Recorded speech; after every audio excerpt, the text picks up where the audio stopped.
Mesdames et messieurs, bonsoir. Merci d'avoir choisi RTI 1 à la une de ce 20h. Le Sénat ivoirien entame sa session ordinaire 2022. Le Premier ministre Patrick Kachi y a pris part au nom du président de la République. C'est le début des activités parlementaires de la deuxième chambre pour 2022. Dans son discours d'orientation, Jano Aousou-Kouadio affirme notamment renforcer les missions de contrôle de l'action gouvernementale. La première dame de Côte d'Ivoire, Dominique Ouattara, fait don à la communauté chrétienne catholique de Côte d'Ivoire qui observe en ce moment une période de jeûne. Elle leur a offert des dons en vivres d'une valeur de 130 millions de francs CFA. La cérémonie de remise des dons a eu lieu ce mardi 12 avril. La deuxième phase du projet Suède, projet d'autonomisation des femmes et dividendes démographiques du Sahel, vient d'être lancé. Il a pour ambition de réduire les inégalités liées au genre dans la région du Sahel. La seconde phase cible 800 000 filles. Le projet financé par la Banque mondiale est estimé à plus de 35 milliards de francs CFA. C'est une innovation historique. Les producteurs ont leur carte d'identification unique. C'est le sujet du dossier Ecoplus de ce 20h. Le Conseil Café Cacao, initiateur de ce projet, veut répondre aux exigences du marché mondial. Mais quels sont les avantages de cette carte? Éléments de réponse dans ce 20h. Soyez la bienvenue sur RTI 1. Ravi de vous retrouver. Nous sommes mardi 12 avril. Et c'est la rentrée des classes au Sénat. La deuxième chambre du Parlement ivoirien a entamé sa session ordinaire 2022 aujourd'hui. Le Premier ministre Patrick Kachi y a participé au nom du président de la République. C'est le début des activités parlementaires du Sénat pour 2022. Et Jano Aousou-Kouadio, président du Sénat, a donné les nouvelles orientations, entre autres le renforcement des missions de contrôle de l'action gouvernementale. Mama Traoré, depuis Yamoussoukro. Selon l'article 94 de la Constitution ivoirienne, l'ouverture de la session du Sénat a lieu 7 jours ouvrables après celle de l'Assemblée nationale. C'est en application de cette disposition constitutionnelle que les sénateurs ont ouvert ce mardi 12 avril la session ordinaire 2022. Session ouverte en présence du chef du gouvernement Patrick Kachi, représentant le président de la République Alassane Ouattara, des présidents d'institutions, membres du gouvernement et du corps diplomatique. Un seul point à l'ordre du jour de cette rentrée des classes, le discours d'orientation du président du Sénat, Jano Aousou-Kouadio. Mesdames et messieurs, chers collègues, les nombreux défis de cette session ne doivent en aucun cas nous faire perdre de vue la prépondérance absolue de notre fonction législative.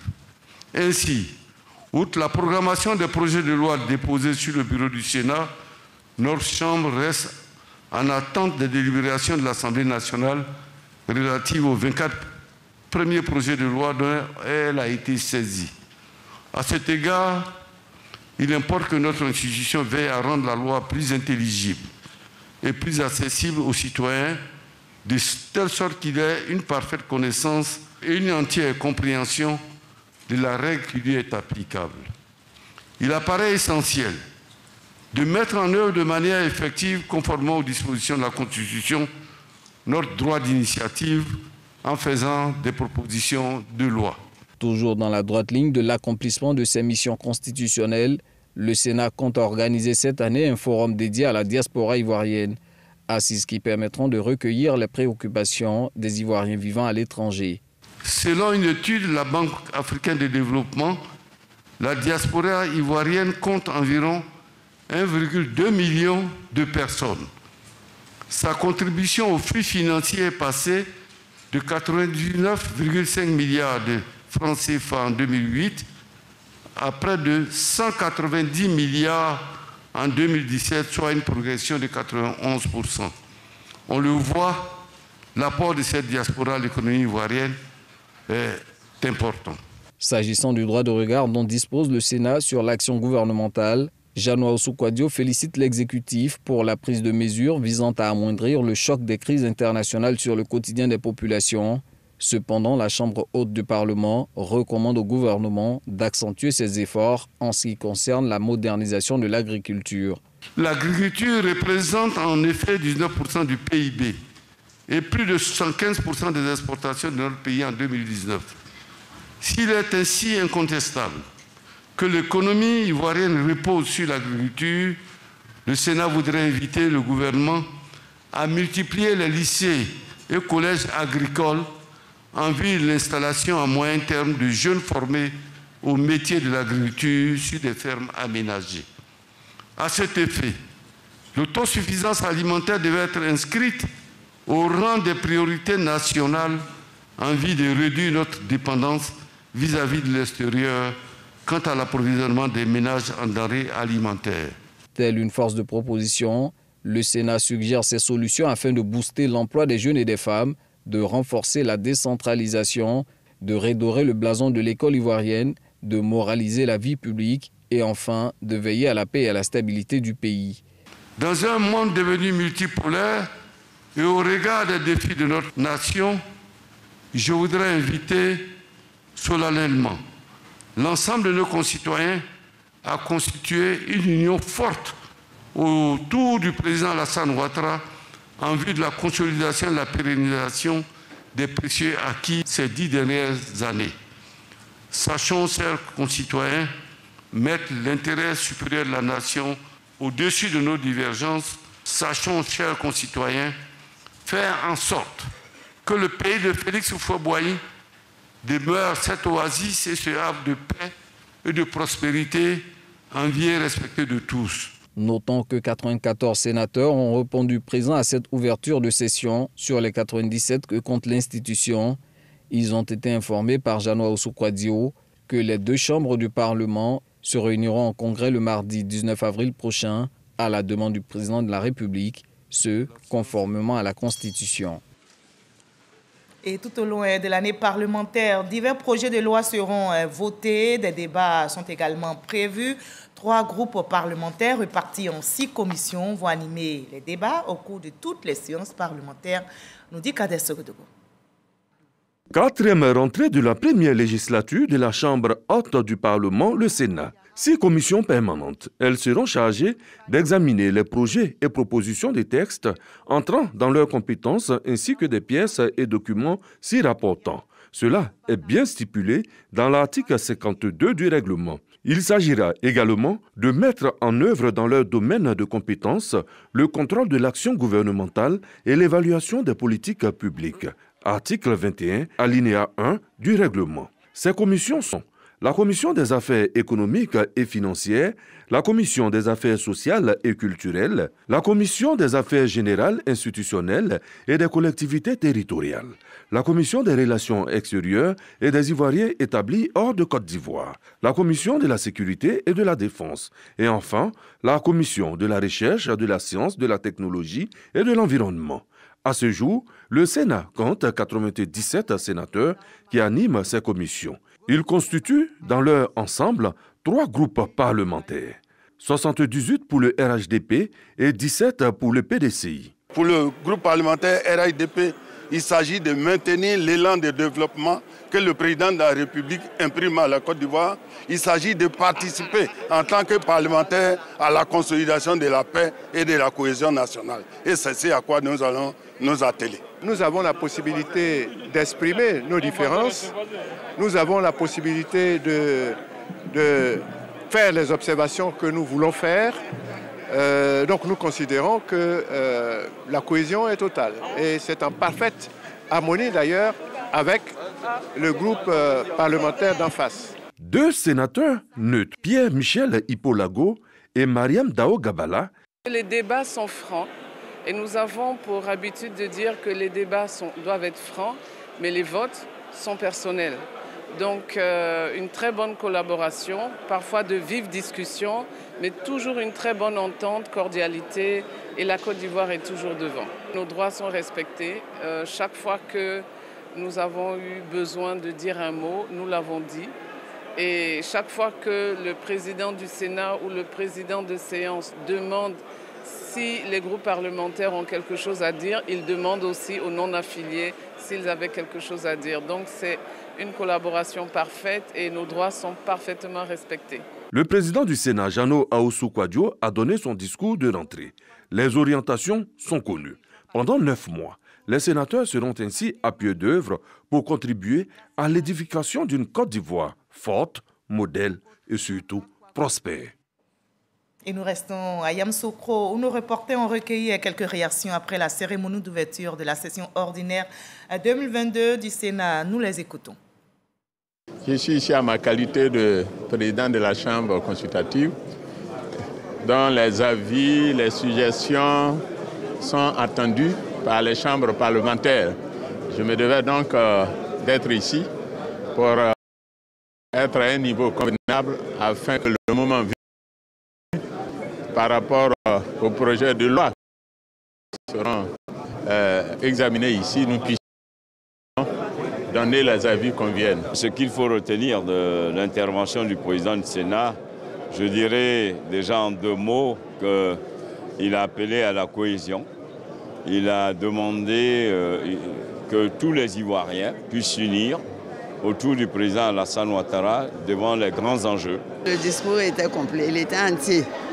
Il a traité tous les sujets, point par point, et chacun s'y retrouve. Je tenais à féliciter tous les sénateurs, parce qu'aujourd'hui c'est un grand jour pour nous, surtout le président du Sénat.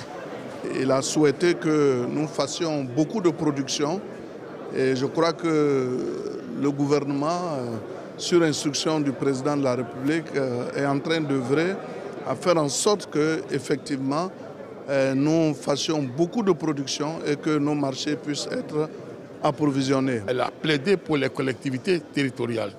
Donc, elle a plaidé pour les conseils régionaux, pour les mairies, l'effet de faire en sorte que le gouvernement fasse véritablement une décentralisation effective.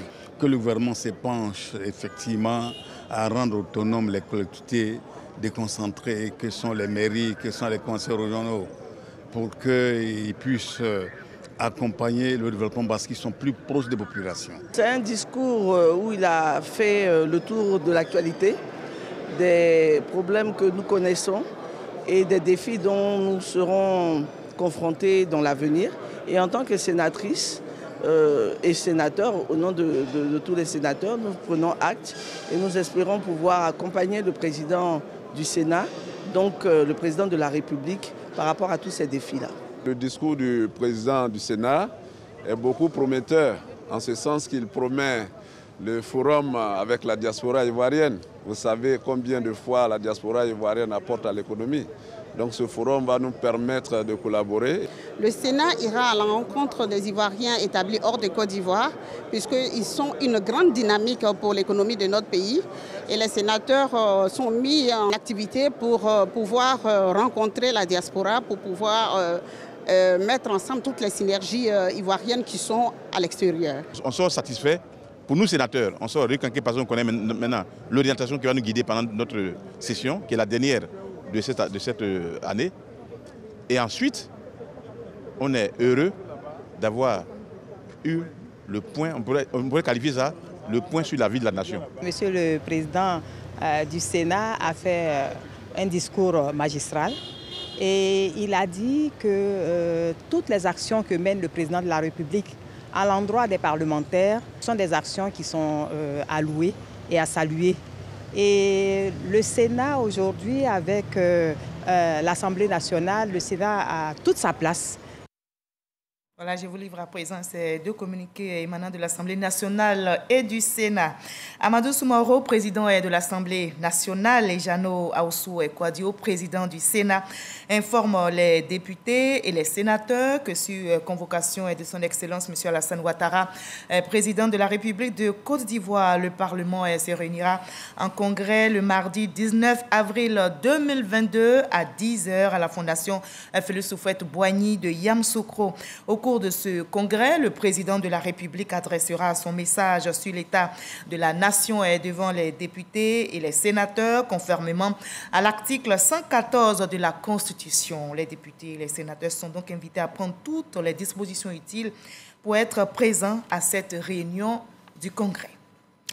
Dans l'actualité également, la 2e phase du projet Suède, projet d'autonomisation des femmes et dividendes démographiques du Sahel, vient d'être lancé. Ce projet a pour ambition de réduire les inégalités liées au genre dans la région du Sahel. La seconde phase cible 800 000 jeunes filles. Le projet financé par la Banque mondiale est estimé à plus de 35 milliards de francs CFA. À Mississauga. IFEF de Korogo. La ministre de la Solidarité et de la lutte contre la pauvreté visite l'espace. Ici sont formées des jeunes filles sur le leadership, la connaissance de soi, la santé sexuelle et l'entrepreneuriat par l'épargne, entre autres. Encadrées par des mentors, ces jeunes filles sont des bénéficiaires des acquis de la première phase du projet Suède. Grâce à leurs conseils, j'arrive à m'en sortir. Et puis au niveau du commerce aussi, j'arrive à me débrouiller beaucoup.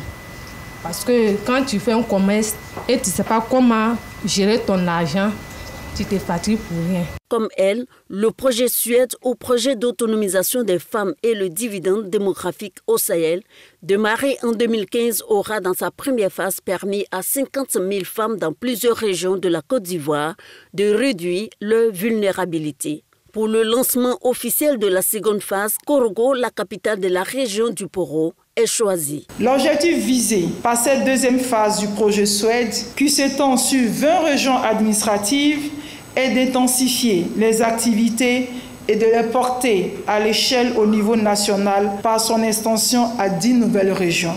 La phase 2 du projet Suède cible 800 000 filles à risque dans les zones d'intervention sélectionnées, dont au moins 6 900 filles seront atteintes directement et au moins 191 000 filles touchées par la formation sur la santé sexuelle. Montant investi par l'État ivoirien, plus de 35 milliards de francs CFA. Un projet cher au gouvernement et rappelé par le ministre de la Communication, des médias et de la francophonie, Amadou Koulibaly, représentant le Premier ministre Patrick Hachi. Le programme social du gouvernement entend tirer parti de la mise en œuvre de ce projet en Côte d'Ivoire.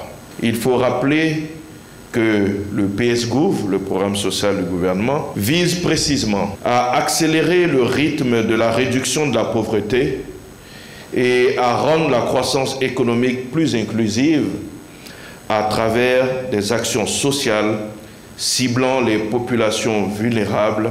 Action sociale dans la continuité du travail réalisé par Maria Toukone, actuelle ministre de l'Éducation nationale et ancienne autorité de tutelle pilotant la première phase du Suède. Un projet porté par 13 pays africains, dont la Côte d'Ivoire, la Mauritanie et le Niger.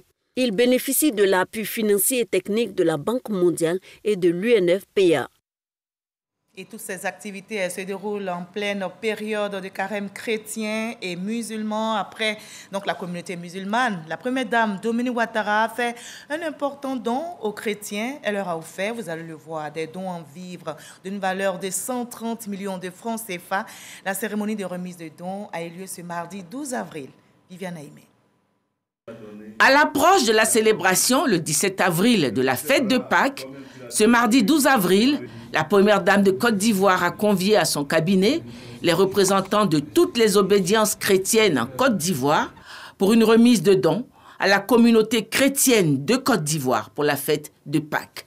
Chrétiens catholiques, chrétiens évangéliques, chrétiens orthodoxes, protestants méthodistes, chrétiens célestes et autres églises révélées de Côte d'Ivoire, sœurs religieuses de plusieurs congrégations catholiques, ils ont répondu présents à l'invitation de la première dame de Côte d'Ivoire. Le rôle est revenu aux représentants du cardinal Jean-Pierre Coutois d'exprimer la gratitude de la communauté chrétienne de Côte d'Ivoire pour l'acte de générosité posé une nouvelle fois par la première dame après le don fait l'année dernière à la communauté chrétienne. Madame la première dame, au nom du cardinal Jean-Pierre Coutois, archevêque d'Abidjan, qui m'envoie le représenter au nom de la communauté catholique, au nom de tous les autres frères et sœurs bénéficiaires de ces dons et à mon nom propre, je voudrais vous dire merci du fond du cœur. Que ces remerciements fassent écho à toute votre famille, en particulier à Monsieur le Président de la République et à tous ses collaborateurs, tous vos collaborateurs qui vous entourent et qui vous aident dans cette œuvre précieuse de charité.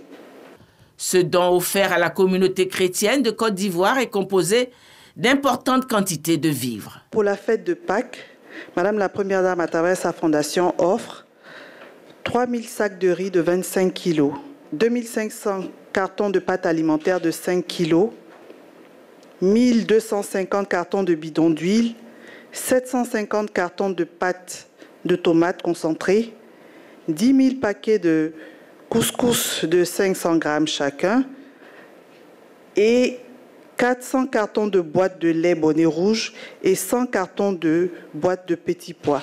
Tout ceci d'une valeur de 130 millions de francs CFA. Saisissant l'occasion de cette rencontre, le ministre de l'Intérieur et de la Sécurité a appelé les leaders chrétiens à œuvrer pour la préservation de la paix et la cohésion sociale en Côte d'Ivoire. Je voudrais inviter les guides religieux à davantage de prières d'intercession en faveur du président de la République, son Excellence M. Alassane Ouattara, en faveur du gouvernement avec à sa tête M. Patrick Hachi et toutes les populations qui vivent dans notre beau pays. Par ailleurs, je voudrais les inviter à exercer les activités cultuelles dans le respect des lois et règlements de notre pays en mettant un point d'honneur au respect de la foi manifestée par les autres communautés religieuses. Gage de vivre ensemble que prône inlassablement le président de la République, son Excellence M. Alassane Ouattara. Recevant ses coreligionnaires chrétiens en cette veille de Pâques, la première dame de Côte d'Ivoire leur a exprimé sa solidarité. Chers frères et sœurs, c'est pour moi une joie de vous retrouver en cette semaine sainte, annonçant la fête de Pâques comme chaque année, afin de vivre avec vous les valeurs de partage et de solidarité incarnées par cette grande fête chrétienne. Cette année encore, nous avons décidé d'offrir des vivres à nos frères et sœurs chrétiens défavorisés afin de leur permettre de passer la fête de Pâques autour d'un bon repas dans la quiétude et dans la joie. Nous voulons surtout qu'ils sachent que nous sommes solidaires avec eux et que nous prions le Seigneur pour que leur situation s'améliore. À nos chers guides religieux ici présents, ainsi qu'à toute la communauté chrétienne, je voudrais, au moment où nous préparons à célébrer la fête de Pâques, vous demander de prier encore plus ardemment pour que notre pays demeure dans la paix et dans l'unité. Soyons unis dans la prière et vouons nos cultes à la paix dans notre pays. Joyeuse fête de Pâques à toutes et à tous. La première dame de Côte d'Ivoire a ensuite procédé à la remise symbolique des dons aux représentants des différentes obédiences chrétiennes en Côte d'Ivoire. Et je vous propose justement quelques réactions de ces guides religieux après cette cérémonie de remise de dons à quelques jours de la fête de Pâques. On avait l'habitude de donner, mais avec un don pareil, ça va nous permettre d'aller plus loin et de peut-être visiter plus de familles qui sont vraiment en besoin. C'est grand ce que la première dame fait à l'endroit non seulement des musulmans, mais des communautés chrétiennes. Je crois qu'il faut l'encourager et prier le Seigneur pour que les moyens lui soient octroyés, pour qu'à chaque instant, elle puisse répondre, n'est-ce pas, aux désirata de ceux qui la sollicitent. Si les gens souffrent, si les gens n'ont pas à manger, et si les églises ne peuvent pas intervenir aussi efficacement, avec cet ajout, nous pourrons aller au-delà de nos moyens. Quand nous voyons les gestes de Madame la Première Dame avec son association Children of Africa, ça montre effectivement qu'elle est bénie pour les pauvres. La Bible dit qu'ils partageaient tout ensemble de sorte qu'il n'y avait pas d'indigents parmi eux. Et c'est ce que la Première Dame vient de faire. Elle a partagé son peu avec l'Église de sorte que les personnes qui sont dans le besoin, un temps soit peu, soient encouragées, soient soutenues et sachent qu'elles ne sont pas seules dans la situation qu'elles traversent. Donc, au nom de l'Église, au nom de la Fédération évangélique de Côte d'Ivoire, nous voulons dire merci à la Première Dame, que Dieu la bénisse, Dieu bénisse son époux, Dieu bénisse la Côte d'Ivoire. Nous avons beaucoup de pauvres, de personnes démunies qui viennent frapper à nos portes. Donc c'est des dons qui vont vraiment à ces pauvres, à ces personnes qui sont vraiment dans le besoin. Nous lui disons infiniment merci et nous l'accompagnons de nos prières. Voilà, et comme on le voit, la solidarité elle se renforce dans notre pays. La ministre Mariatou Koné, députée maire de Bondiali, a aussi offert 50 tonnes de riz et de sucre à la communauté musulmane ce week-end. La cérémonie a eu lieu à la capitale de la Bagoui. C'est Fourazeki. 30 millions de francs CFA, c'est le coût estimé de ce don de 50 tonnes de vivres composés essentiellement de sucre et de riz. Destiné principalement à la communauté musulmane de Boundiali, il va permettre aux fidèles de mieux accomplir le jeûne, pilier de l'islam. Le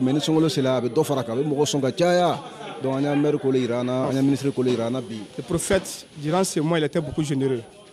Vraiment, si aujourd'hui, une de nos députées mères, bien avant qu'elle soit ministre, députée mère le faisait. Aujourd'hui, elle continue à le faire.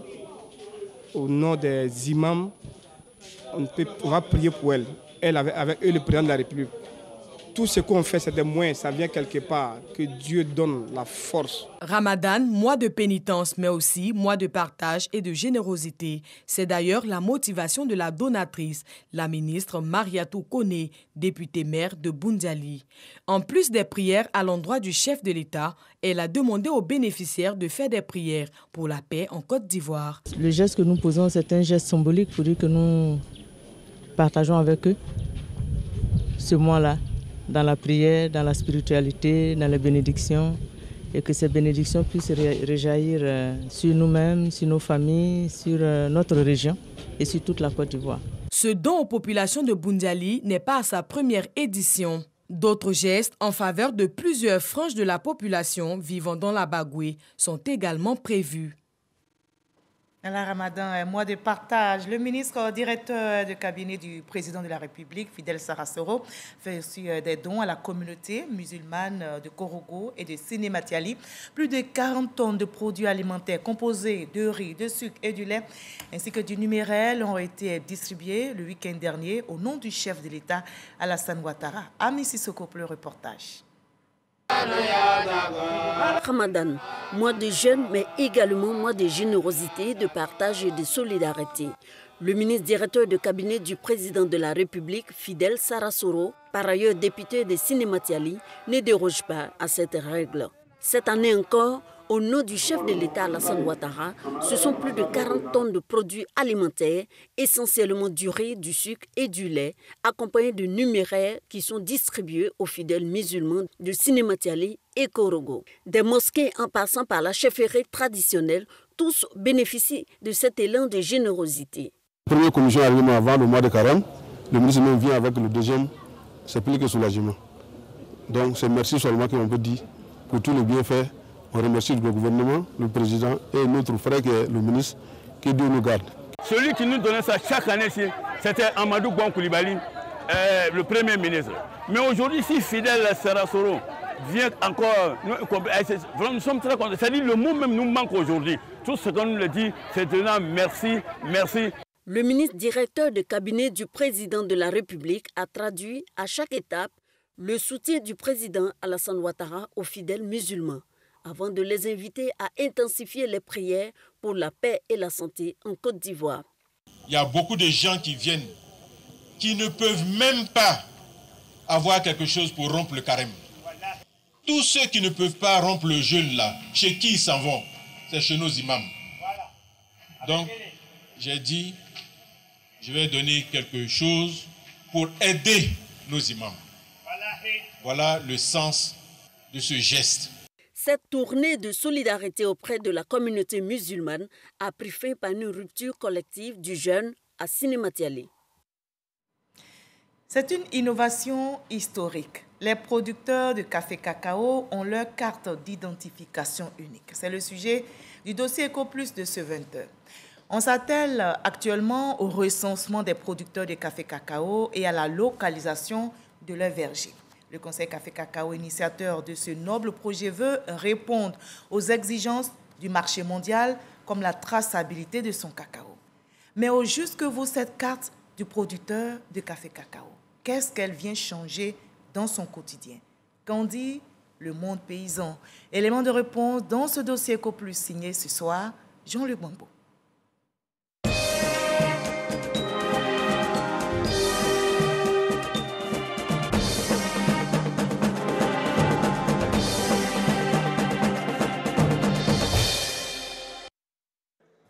Ils sont venus des 4 coins du pays pour occuper, le mercredi 6 avril dernier, la salle de l'auditorium de la Caisse Tab au Plateau.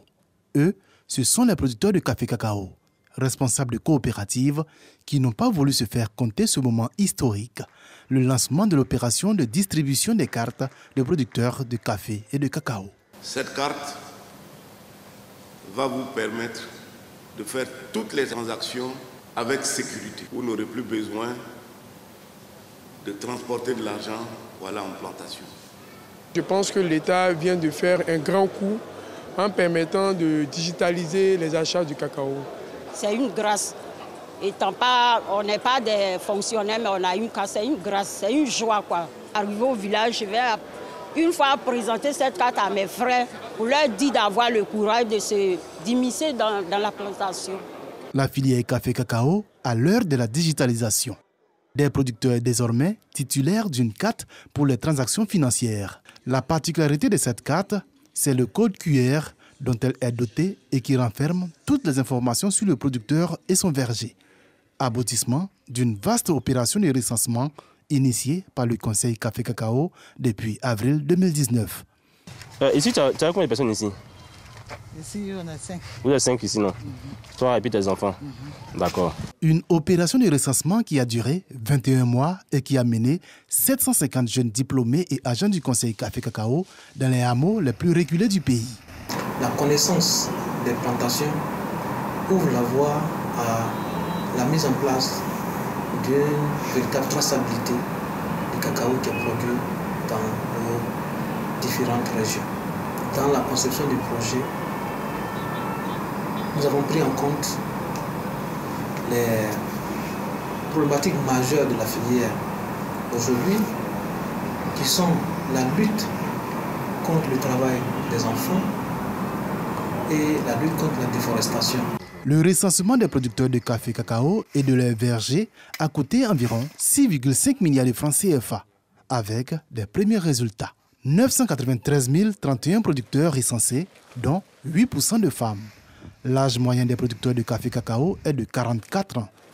3 027 290 personnes vivent dans les ménages de producteurs.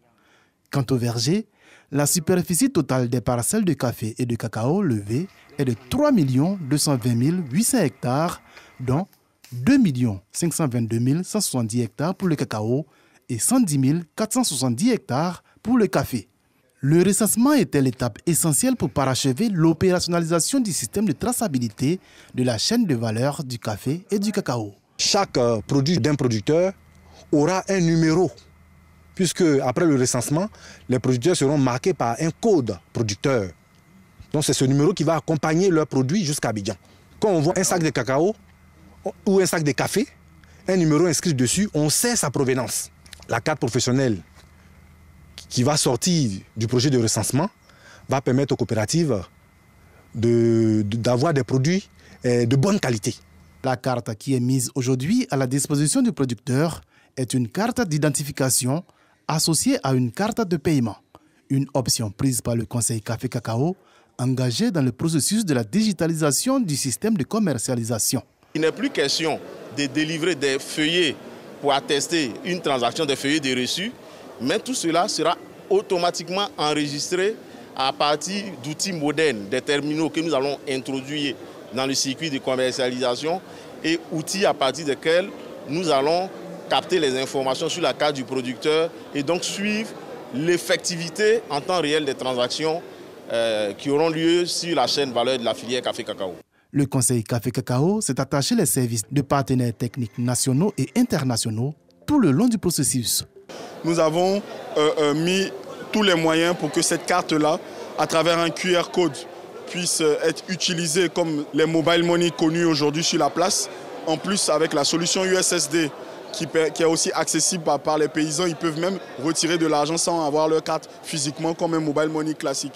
Des partenaires qui veilleront à la sécurisation de ce nouvel outil, mais surtout à son opérationnalisation à travers une éducation des masses paysannes. Pour accompagner l'usage de ces cartes et disons l'inclusion financière de ces populations, c'est de travailler à fournir des programmes d'éducation financière. C'est important parce que mieux ces planteurs sauront comment cela fonctionne, mais mieux ils ne se feront pas avoir par les fraudeurs.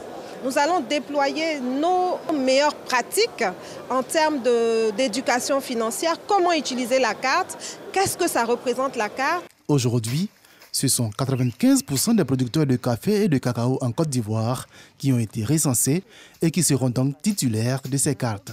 Un répertoire dont disposent désormais les autorités de la filière pour la mise en œuvre des projets à venir.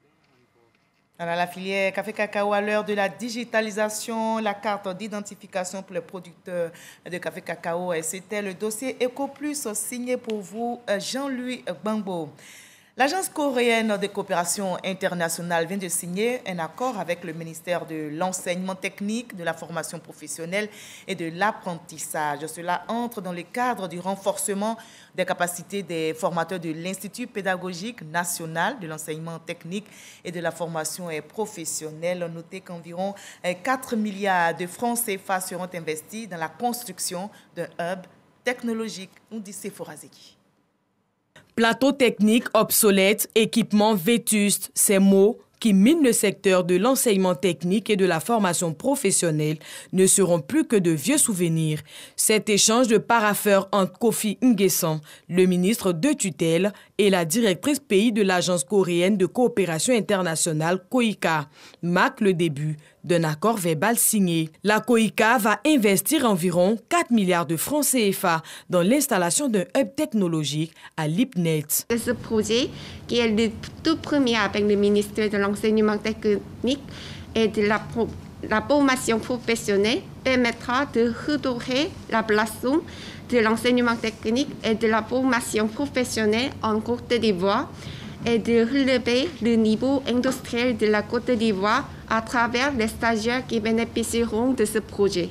Ce don de la Corée du Sud va également permettre la formation des enseignants de Lipnet en Corée du Sud. La Corée va équiper les salles de classe avec du matériel de dernière génération.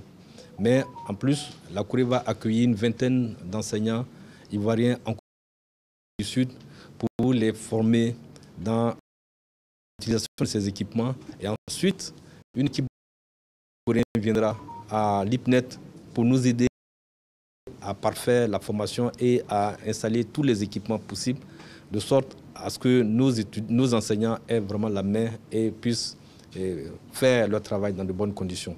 Dans son portefeuille de projets de développement, la KOICA fait la part belle à la formation et à l'éducation. C'est grâce à ces deux secteurs que la Corée du Sud a pu atteindre ce niveau de développement.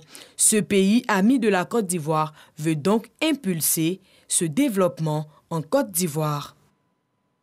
La point final de ce 20h, ne décrochez surtout pas. Tout à l'heure, à partir de 20h50, vous aurez votre émission, le débat. Le thème porte sur quel comportement pour l'Ivoirien nouveau. L'émission est présentée par Eliane Hervo. Allez passer une très belle soirée sur RTI1. N'oubliez surtout pas de prendre soin de vous. Et moi, je vous retrouve avec le même plaisir demain 20h.